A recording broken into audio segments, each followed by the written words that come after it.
Con ustedes, en vivo, desde Miami, Florida, Liliana Marín.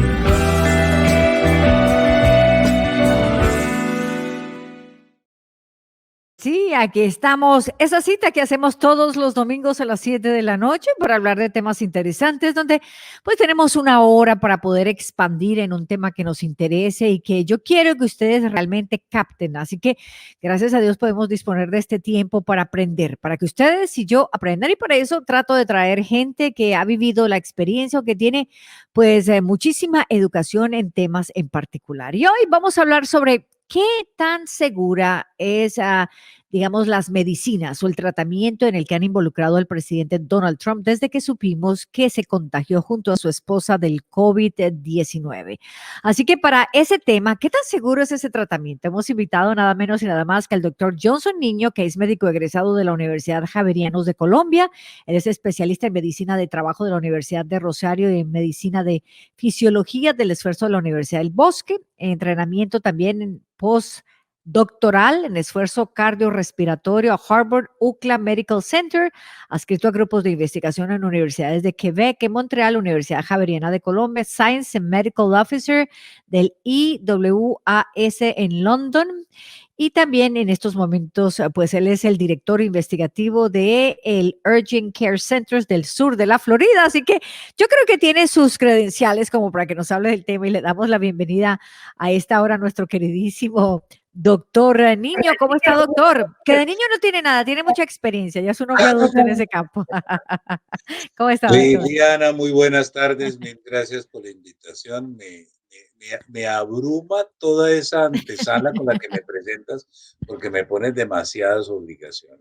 Mil No, lo gracias. que pasa es que, doctor, este tema es muy espinoso, es un tema complicadito, todavía los expertos están hablando y bueno, y seguimos en eso. Estamos hablando del hombre más poderoso del mundo, del presidente de los Estados Unidos, así que no podemos invitar a cualquier persona, por eso tengo que decirle a la gente como que su, ¿no? Su currículum para que vea que usted entiende de lo que vamos a hablar en esta noche.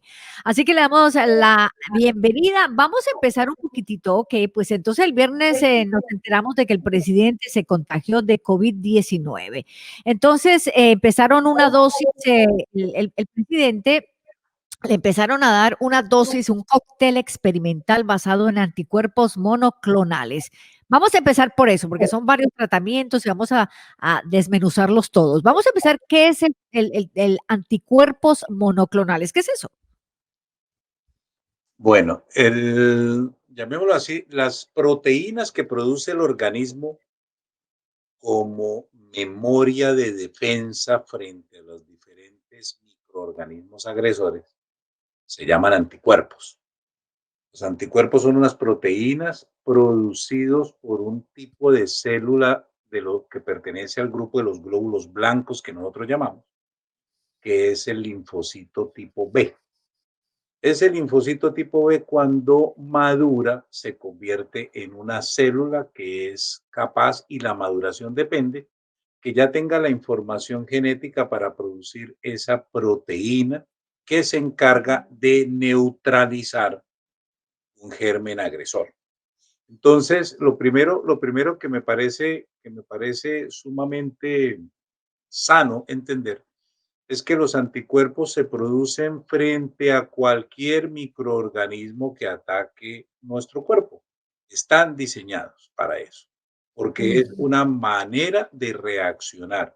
Existen, llamémoslo así, producciones que normalmente se hacen a través de un solo tipo de células, que son los que denominamos monoclonales, y existen producciones, llamémoslo así, industrializadas de múltiples células, de múltiples, llamémoslo así, familias, por decirlo así, de células, que es lo que se llama anticuerpos policlonales, ¿cierto? La diferencia está en que unos se hacen naturalmente con una célula y es su producción espontánea, mientras que los policlonales, digamos, hay que hacer el upgrade en el laboratorio, ¿cierto? El enhancement lo hace un material de laboratorio. Estos últimos son los que forman parte de lo que se ha denominado ese cóctel de anticuerpos que ha recibido el presidente. Bueno, entonces dice que le dieron una dosis de 8 gramos de esta medicación al presidente de 74 años el viernes pasado. Algunos expertos han dicho que 8 gramos de esta medicación es como muy alta. Lo que pasa es que estamos hablando de dos cosas. Lo primero es que nuestra discusión aquí es tremendamente académica, basada en información que nos llega sin conocer de la historia clínica del presidente. Es un poco, y debemos dejárselo claro a la gente, es un Claro, poco claro, especulativa, casi claro. como ilustrativa, como académica, ¿cierto? Ujú, ujú. Entonces, no podemos dejarnos tentar por el error de decir mucho es poquito, porque así como nosotros insistimos que el paciente debe ser examinado, es una consecuencia lógica que después de examinarlo, es el criterio del médico, de su médico de cabecera, de su médico tratante, además que estoy seguro que él sabe a quién tiene de paciente, el que toma el riesgo de una decisión. Y en eso permanentemente nosotros los médicos tenemos que aceptar ese desafío, ¿cierto? Guau. Tenemos el bagaje y las condiciones para decir, en este caso hay que hacerlo de esta forma o en este caso de otra. Es muy respetable el criterio de aquel que esté diciendo, no, que eso es mucho. La verdad, Mm, Liliana, no sabemos, no no sabemos. sabemos. Wow. Bueno, esta inyección es parte de un tratamiento desarrollado por la compañía biotecnológica o tecnológica Regeneron. Fue brindada pues al presidente sin generar ningún incidente preocupante, de acuerdo al comunicado médico presidencial. El quien está a la cabeza del equipo de médicos es el doctor Sean P. Conley. Y bueno, él fue, en este caso, lo que usted acaba de recalcar, la persona que decidió, en definitiva y a última instancia, que esa dosis no era muy alta para él. Regeneron, ¿qué compañía es esta? ¿Qué se sabe de ellos? Este cóctel de anticuerpos es una teoría Nobel, ¿cierto? Es absolutamente un desarrollo que se está haciendo, como bien lo sabes, todos los médicos en el mundo estamos dando vueltas en torno a cuál sería la mejor estrategia para atacar el virus, porque no tenemos una curva de experiencia, la estamos haciendo. Entonces, este medicamento no ha sido aprobado por FDA para, perdón, no ha sido aprobado por el CDC para su uso, si bien es aprobado por FDA, por supuesto. No ha sido aprobado por el CDC para su uso específicamente en coronavirus. Es apenas Claro. experimental. Entonces, aquella pregunta, y ahí tal vez me anticipo algo que me vayas a preguntar, aquella pregunta que trate de decir que existe un privilegio en que el presidente pueda recibir este tratamiento, yo le pondría comillas a la palabra privilegio, porque él está tomando el riesgo de tomar una medicina que no ha sido fully approved, ¿cierto? No ha sido Claro. completamente aprobada. De hecho, si nos vamos a mirar los reportes del mismo laboratorio, el estudio que comprueba el estudio que está como que resumiendo 3 fases de avances que ellos han hecho, apenas lo acaban de publicar el 29 de septiembre. Wow. Entonces, yo creo que no lo estaban publicando y ya le tenían la dosis para el presidente. Es a lo que me refiero, como para que sepamos que de todas maneras en esto, también por criterio del médico, el médico puede, por declaración de Helsinki, hoy los médicos en todo el mundo estamos autorizados para probar cualquier cosa que en nuestro criterio y fuero consideremos que es apropiada, dado el riesgo del paciente que tenemos al frente. Bueno, Ese, este uso de estos tratamientos, dicen, doctor, que tratamiento anticuerpos monoclonales es considerado pues uno de los más prometedores en este momento para combatir el COVID-19. Combatirlo porque no lo cura.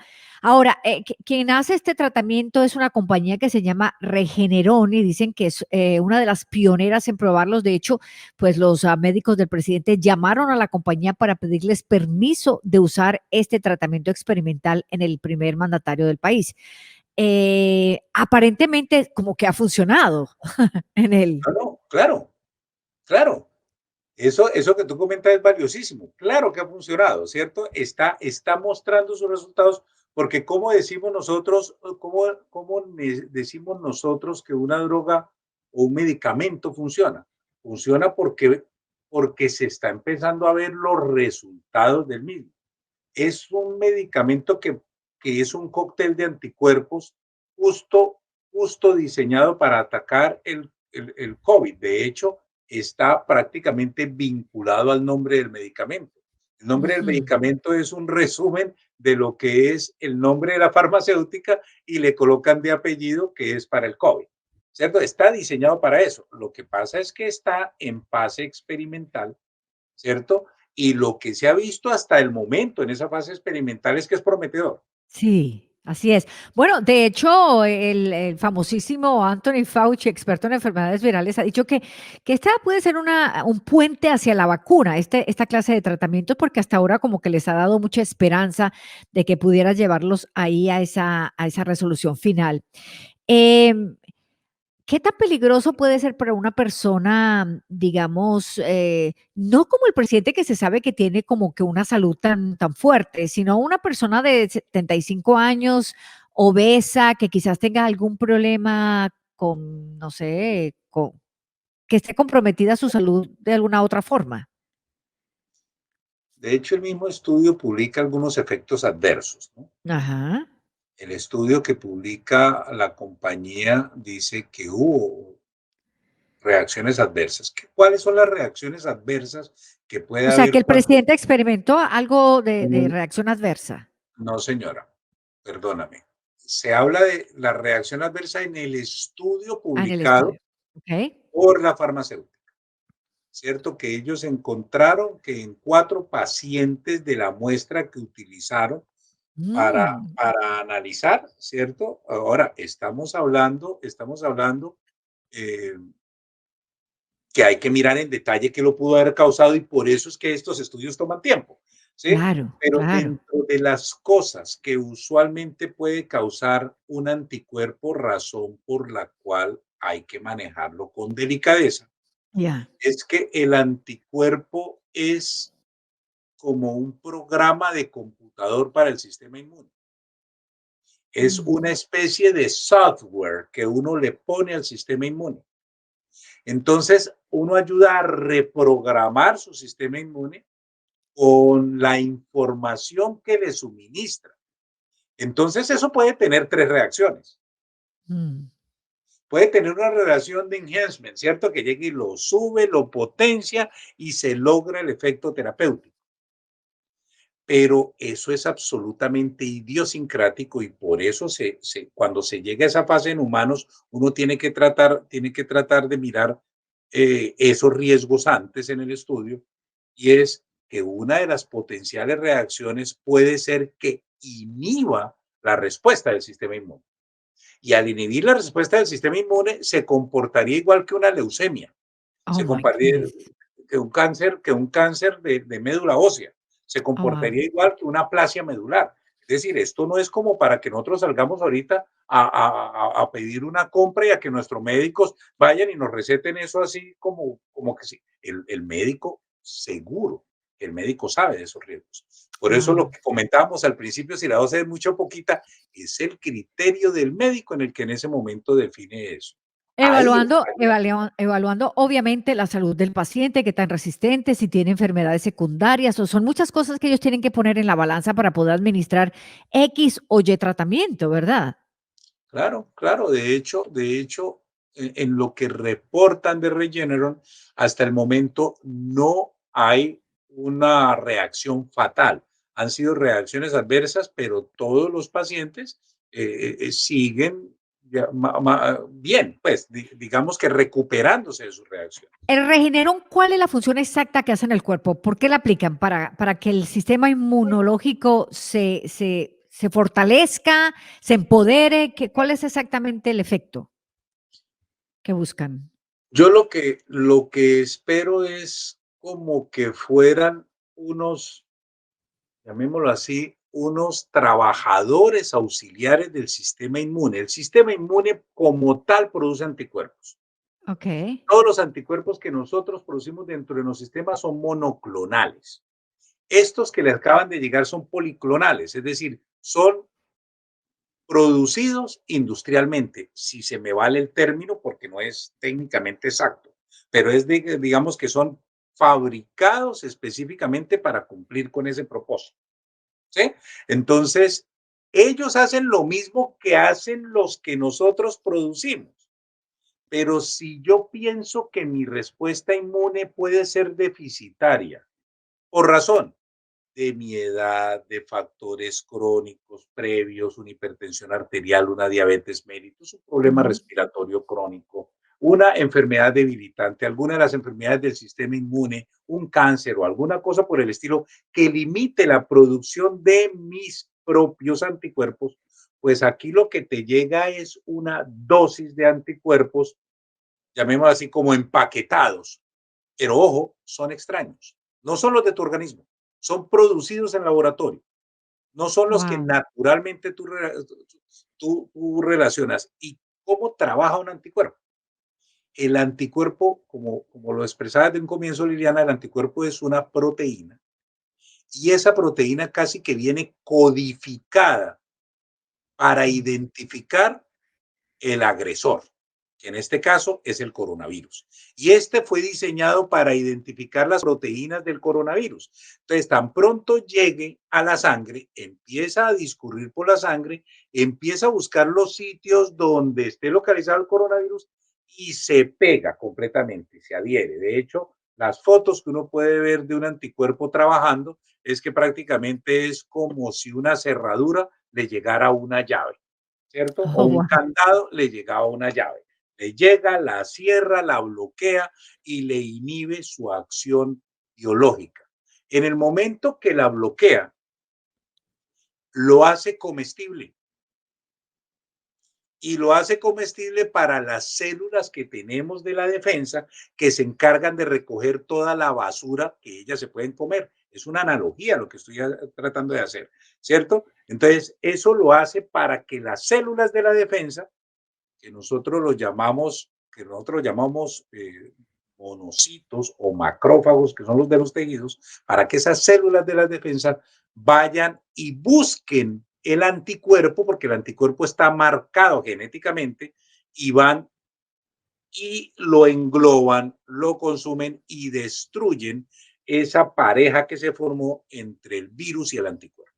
Ese es el trabajo que hace un anticuerpo. Un anticuerpo es un marcador que llega y busca, llamémoslo así, un anticuerpo pudiera ser como un policía que Ah, se, que se une al delincuente, lo neutraliza y después viene una patrulla muy grande y lo recoge a los dos. Yo creo que eso le acabo de resumir a su señoría 6 meses de clase de inmunología. sí, señor, la verdad. Tiene que hablarnos así para poder nosotros entender, porque nosotros no somos científicos, doctor, entonces se nos hace complicadito. Bueno, estamos hablando con el doctor Johnson Niño, médico egresado de la Universidad Javeriana, y él es el director de investigación de la clínica, ¿cómo se llama la clínica? Research.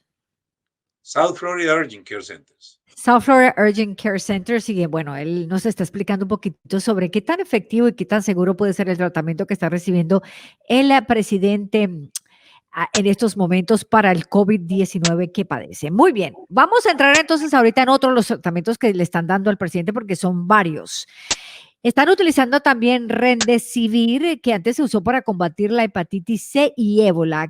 ¿Qué fármaco es este? Remdesivir dicen que es muy caro, pero que también ha dado como resultados muy positivos en el tratamiento del COVID-19, doctor.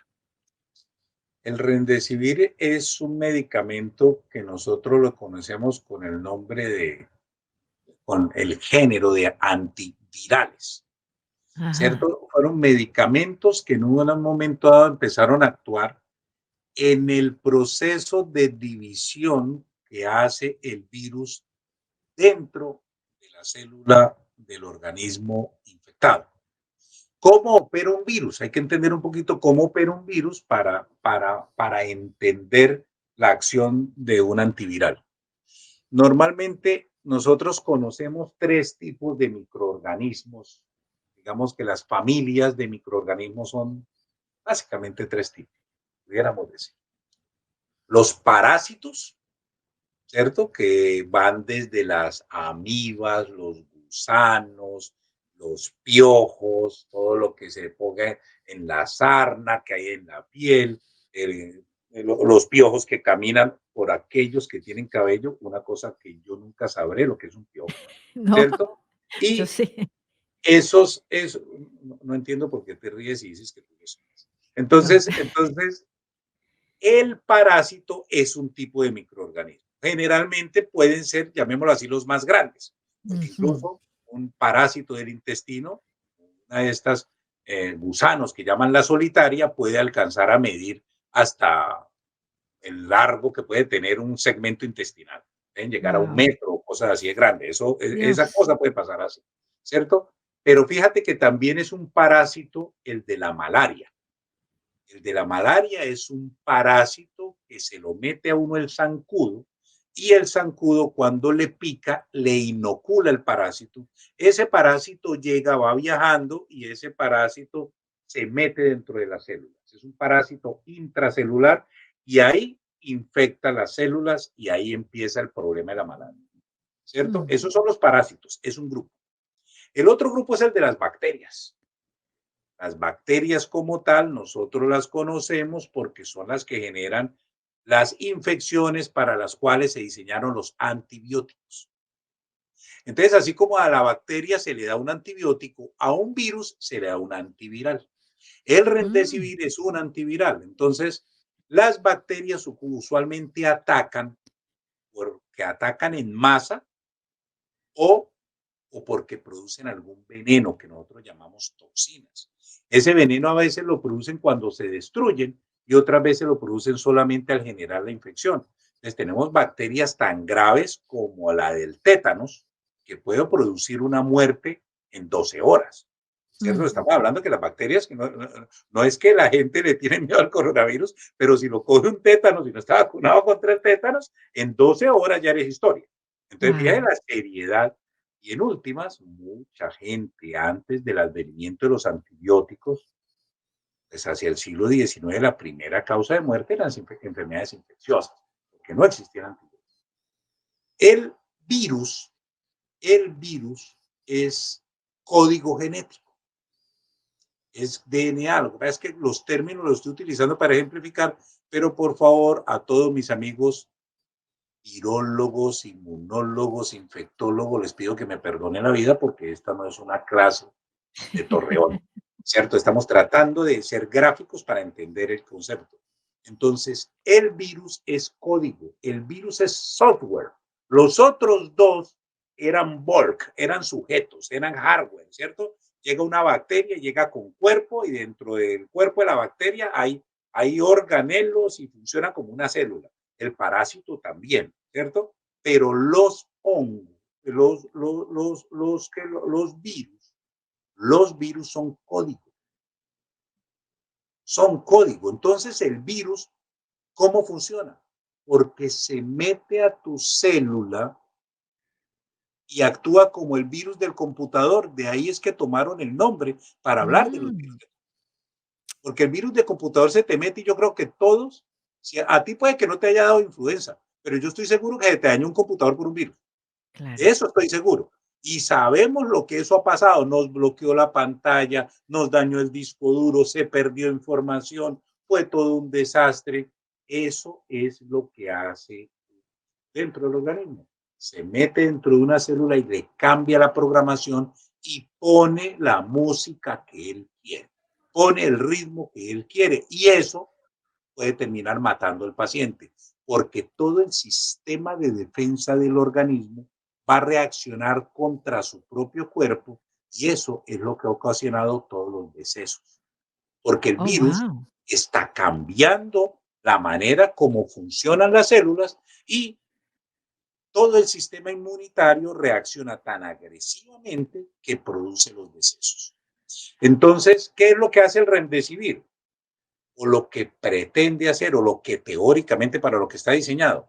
Llegar allá en el proceso donde el virus dentro de la célula está dividiéndose y cortar esa vagabundería, ¿cierto? Pararse allá y evitar que él se replique.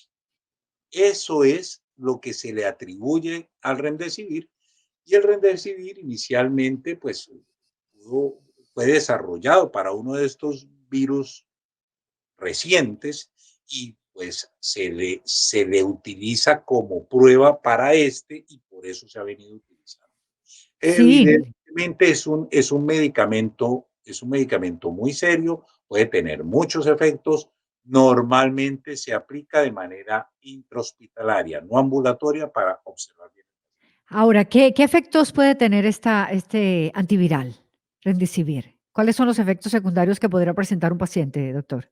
Cuando yo uso un antiviral, estoy tratando como de modificar el código de respuesta del organismo. Mm. No solamente porque los antivirales no son específicos propiamente, es decir, no van a buscar, no son como un laser guide missile, ¿cierto? No van a llegar allá a destruir En su solamente. intento de arreglar, pueden dañar también otras cosas. Es correcto, porque pueden dañar otros procesos, y el proceso, o sea, pueden haber daños en el riñón porque son moléculas muy grandes que requieren una depuración muy grande. Entonces, úsese Mm. con cuidado en pacientes con problemas renales, pero adicionalmente a eso pueden ocasionar otro tipo de consecuencias en la respuesta del sistema inmune. Entonces, ese otro tipo de consecuencias puede hacer que yo no termine falleciendo por el coronavirus, sino por otra complicación adicional. Que la pudo haber acelerado el antiviral, este Remdesivir, ¿no? Pudo haberla desencadenado o Wow. propiciado. Wow, wow. Aparte de que este antiviral es carísimo, se habla de 3.000 a $3.200, ¿verdad? Aplicarla, una dosis de 6 partes parece, pero es muy caro, entonces tampoco se puede aplicar en las personas que quizás la puedan resistir, ¿no?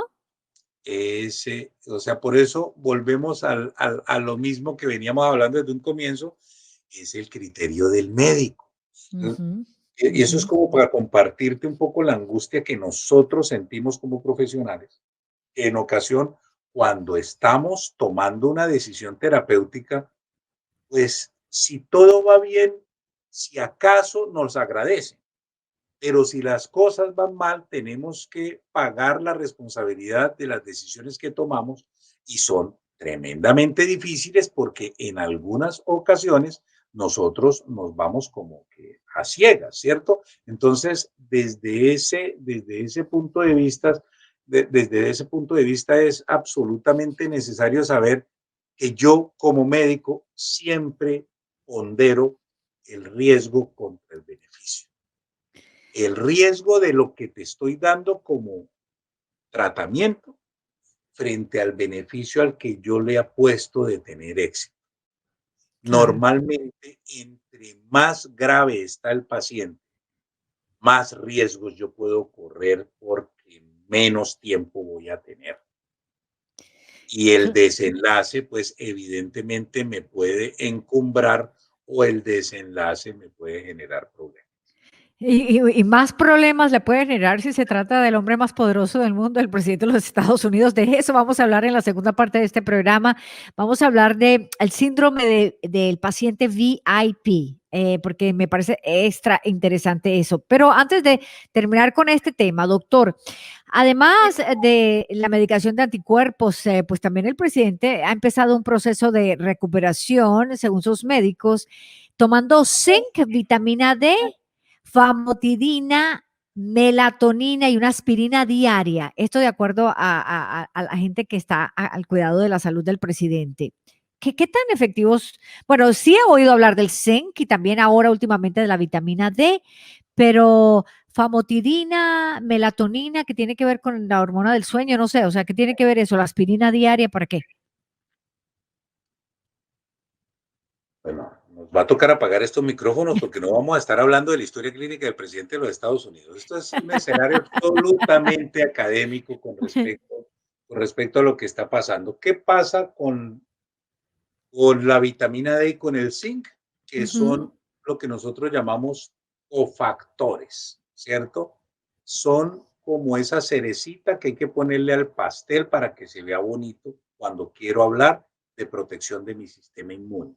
Son absolutamente, son absolutamente cruciales en ciertos pasos porque yo necesito que mi sistema inmune tenga de sobra material para su proceso productivo de generar anticuerpos, los internos, ¿cierto? Y de producirlos en los lugares específicos, porque dependiendo del sitio donde ataque, yo produzco anticuerpos en esa zona y se gasta mucho insumo. Parte de los insumos que se gastan los acabas de mencionar. En el caso de la famotidina es otro de esos medicamentos que se le ha visto un poder, llamémoslo así, en la replicación del virus, ¿cierto? Cuando el virus se está dividiendo, la famotidina puede tener ahí un valor en inhibir uno de los pasos, llamémoslo así, si nosotros estamos hablando que el virus se divide a partir de pasos químicos, por decirlo de alguna forma, uno de estos pasos puede ser inhibido por la famotidina.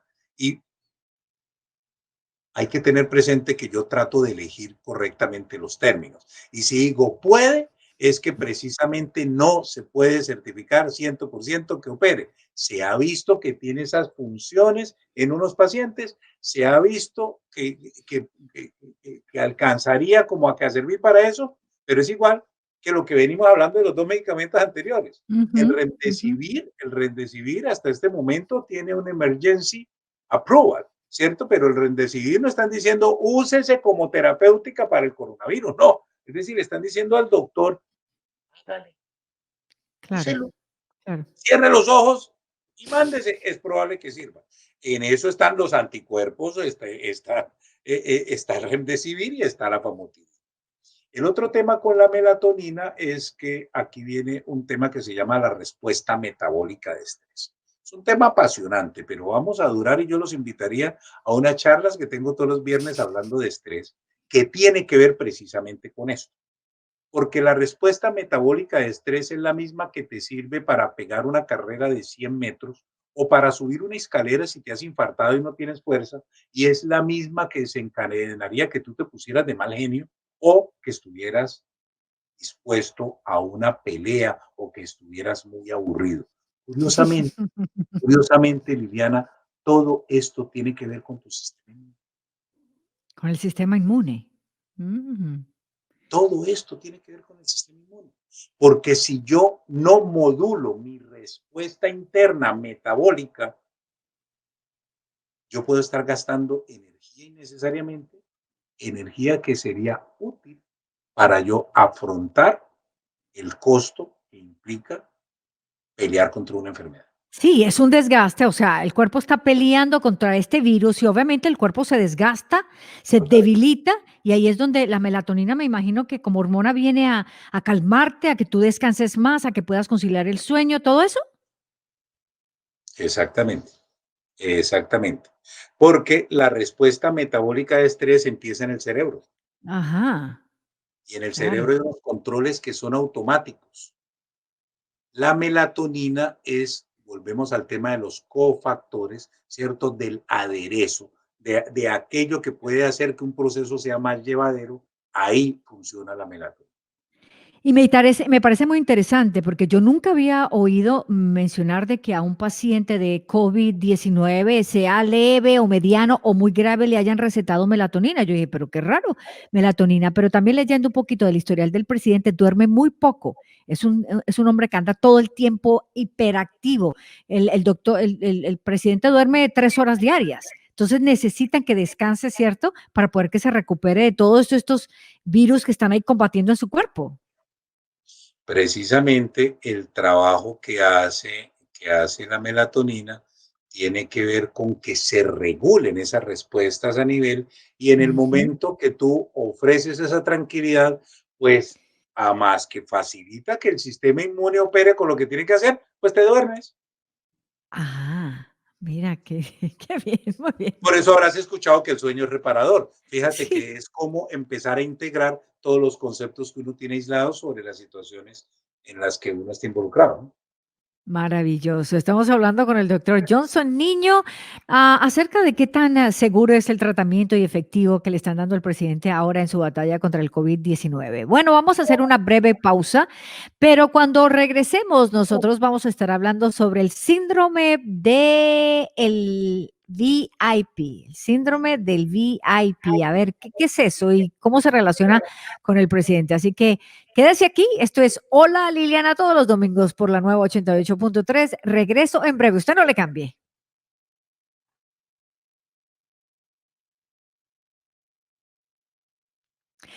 Muy bien, y regresamos aquí en Hola Liliana y estamos hablando con el doctor Johnson Niño acerca de qué tan efectivo es el tratamiento que le están dando al presidente y también sobre un tema que traté recientemente con el pastor Edwin Lemuel Ortiz y que me pareció tan interesante porque él habla de el síndrome VIP porque algunos médicos temen que pueda ser hasta perjudicial para el presidente de los Estados Unidos en su lucha contra el COVID-19. Así que vamos a entrar directamente sobre el síndrome VIP. El doctor lo tocó como brevemente en el segmento anterior, y es que tratar al hombre más poderoso del mundo es muy, muy complicado, ¿verdad? No solamente porque lo nervioso que se puede poner una persona, sino que cualquier resultado pone muy nerviosos a los médicos, ¿verdad? Nada más una entrevista, por ejemplo, sin tener que ver con el caso. Lo pone a uno ansioso, nada más la entrevista decir, no voy a decir algo así incorrecto porque todo el mundo está como a la expectativa. Imagínese este pobre médico, mire que ahí lo ven en pantalla, un hombre tan joven que también es un militar ahí en el Walter Reed, pues tratando de informarle a la gente qué es lo que le pasa y el tratamiento que le están dando al mandatario. De hecho, pues fue el pobre acusado de que no le había dicho a la ciudadanía que le habían puesto algo para, digamos, como que el tratamiento para la respiración al presidente y luego se dieron cuenta como que sí, que el presidente había recibido algún tratamiento para respirar mejor. Sí, de acuerdo. Este síndrome del VIP tiene su historia, ¿no? Ajá, El síndrome del VIP empieza un poco después de los intentos de asesinato que hubo para el presidente Ronald Reagan y para ajá, el Papa Juan Pablo. claro. A partir de eso empezaron a haber publicaciones médicas de lo que significaba tener un VIP en el hospital. Y pues nadie quiere tener un VIP en el hospital, No, ¿cierto? de verdad, Es nadie que quiere, ¿no? si este doctor después termina manejando en Alaska todo el sistema de salud para las ballenas hacia el Polo Norte, pues ya sabremos cómo le fue. Y seguramente si va a reemplazar al doctor Fauci, pues ya todos sabremos cómo le fue.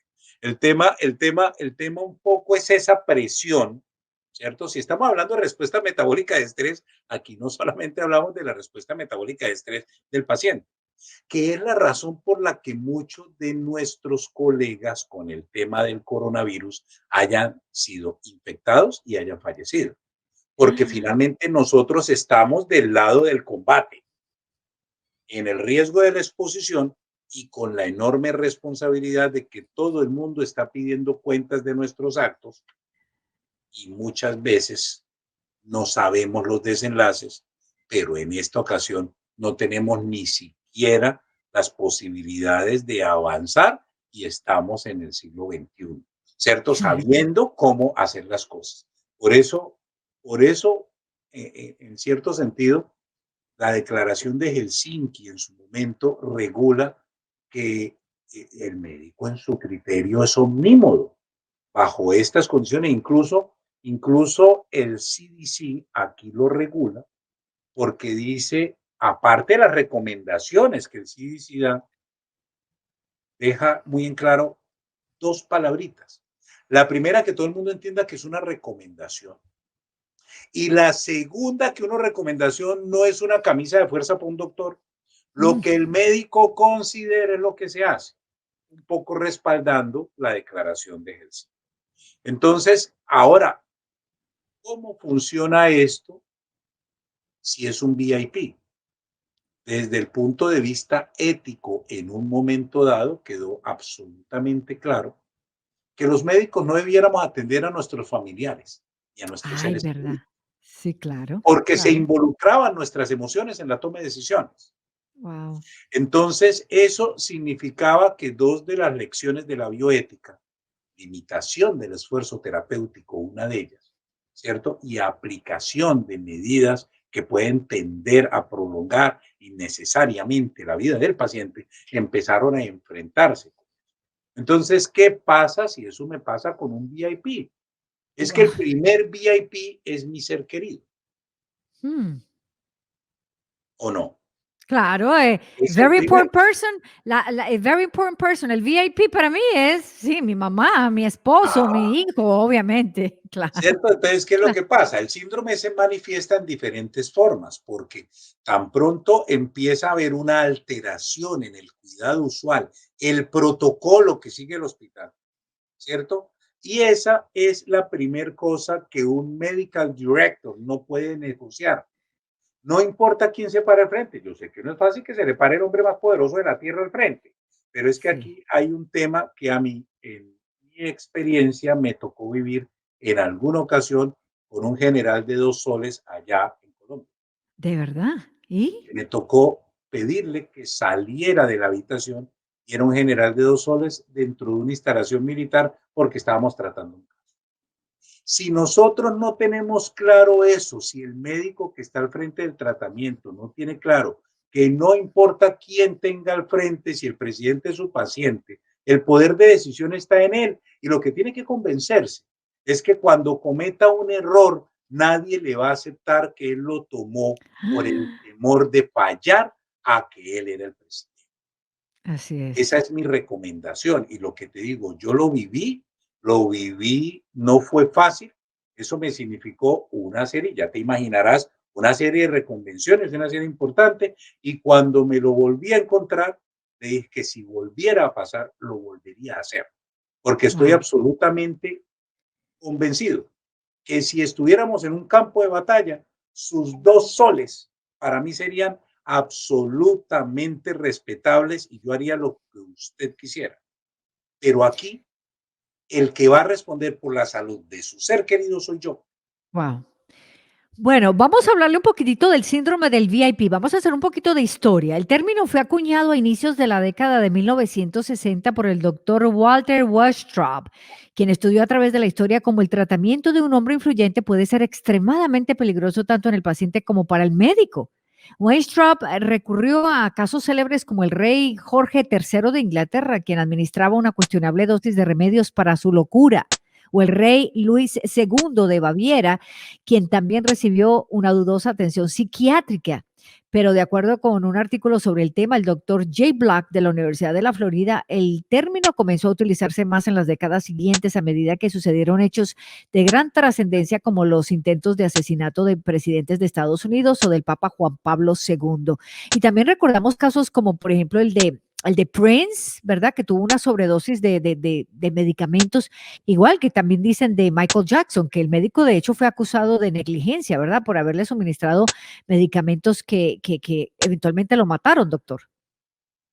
Totalmente, totalmente. Eso, el star patient es, yo prefiero tener de paciente al presidente de los Estados Unidos, Ay, Dios mío, claro. para ponerte en ese nivel de lo que yo siento con respecto a eso. Porque seguramente si al presidente de los presidente de los Estados Unidos, yo me paro con la actitud que te acabé de decir, él seguramente lo va a entender, Sí. porque él es así, él se comporta en esa línea. Entonces, no, usted está aquí y yo estoy acá. Entonces, déjeme hacer el trabajo mío. Los médicos somos acusados de ser deshumanizados.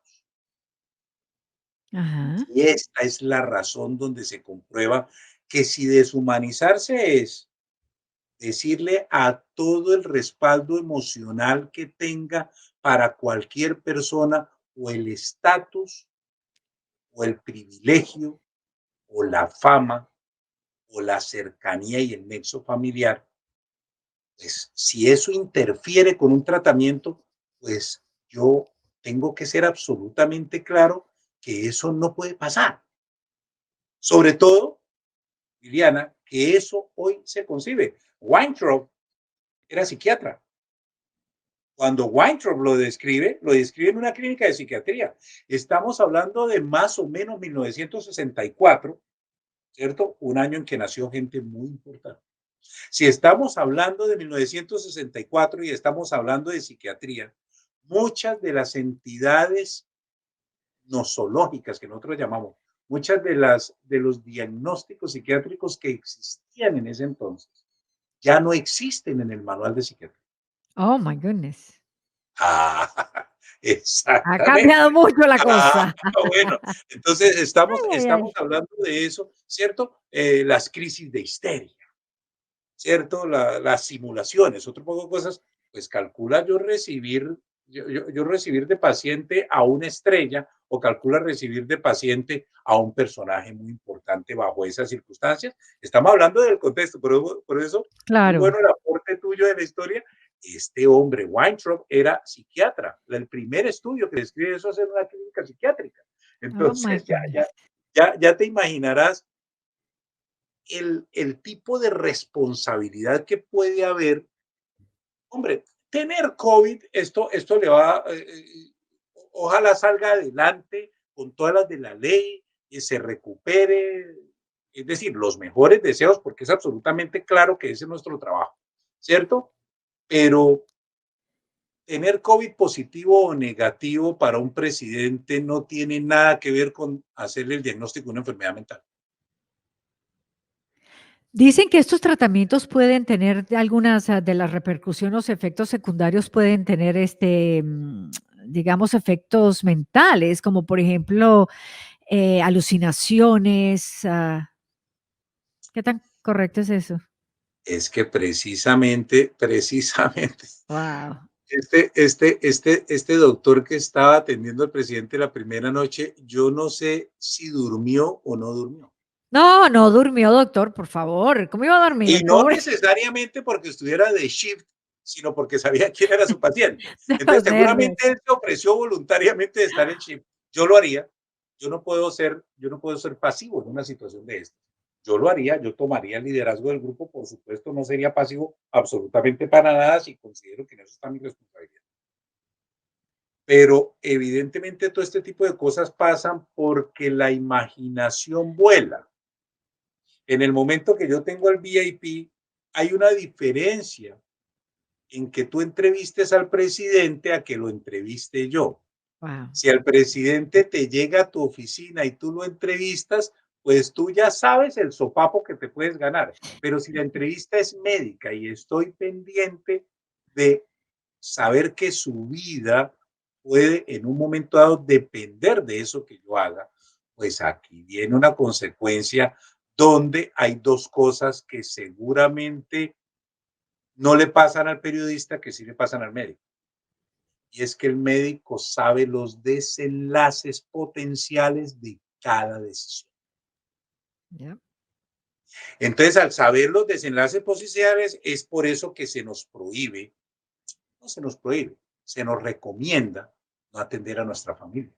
Claro, claro. Porque si no te puedes desprender de eso, pues evidentemente vas a alucinar, vas a dormir mal, vas a tener pesadillas, porque tú estás, que normalmente lo hacemos como médico, tú estás haciendo pronósticos con lo que uno le llega a un paciente, uno le saca unos diagnósticos y muchas veces es un widespread, ¿cierto? De 3, 4, 5 opciones, como una baraja de cartas y tiene 4 o 5 opciones de medicamentos y las acabamos de ver todos que puede ser que sirvan, caramba, ¿cierto? Tú estás haciendo un tratamiento con un puede ser que sirvan y estás jugándote el pellejo y la vida de una persona. Eso es muy estresante para un médico porque estamos acostumbrados a tomar decisiones basadas en evidencia. ¿Usted sabe qué estaba haciendo este médico encargado, el principal del equipo del presidente toda la noche que no pudo dormir? estaba orando para que todo lo que le ha recomendado con su equipo, pues, funcione y no tenga efectos secundarios graves en el presidente, simplemente así como que unas cosas muy leves. Así que, para terminar, doctor, Johnson, Niño, dígame, ¿qué ha funcionado más o menos en la clínica de ustedes, ahí en el Urgent Care del sur de la Florida? ¿Cuáles son los tratamientos que ustedes, por ejemplo, han aplicado que más, éxito han tenido? Nosotros desde el comienzo de la pandemia confiamos en que en las enfermedades virales las reacciones del organismo son más agresivas que lo agresivo que es el virus. ¿Eso Ujú. qué significa? Que nosotros desde un comienzo empezamos a hacer aplicación de medidas antiinflamatorias sumamente agresivas con esteroides y empezamos a hacer aplicación de medidas con esos medicamentos que así como la famotidina y un poquito la acitromicina y la ivermectina, todos aquellos que se han visto que inhiben algunos pasos metabólicos empezamos a hacerlo desde el comienzo. Nosotros desde el comienzo empezamos a recomendarle al paciente que frente a una prueba positiva no se encerrara en su casa sin ser valorado por un médico, que Claro. exigiera una valoración médica antes de irse a encerrar. Desafortunadamente, muchos de los casos que se nos complicaron, más de uno de los que fallecieron, fueron casos que tomamos tarde, que al principio tú veías que se estaba vendiendo la idea de tómese la prueba, hágasela en el parque y si le sale positiva vaya y enciérrese en la casa.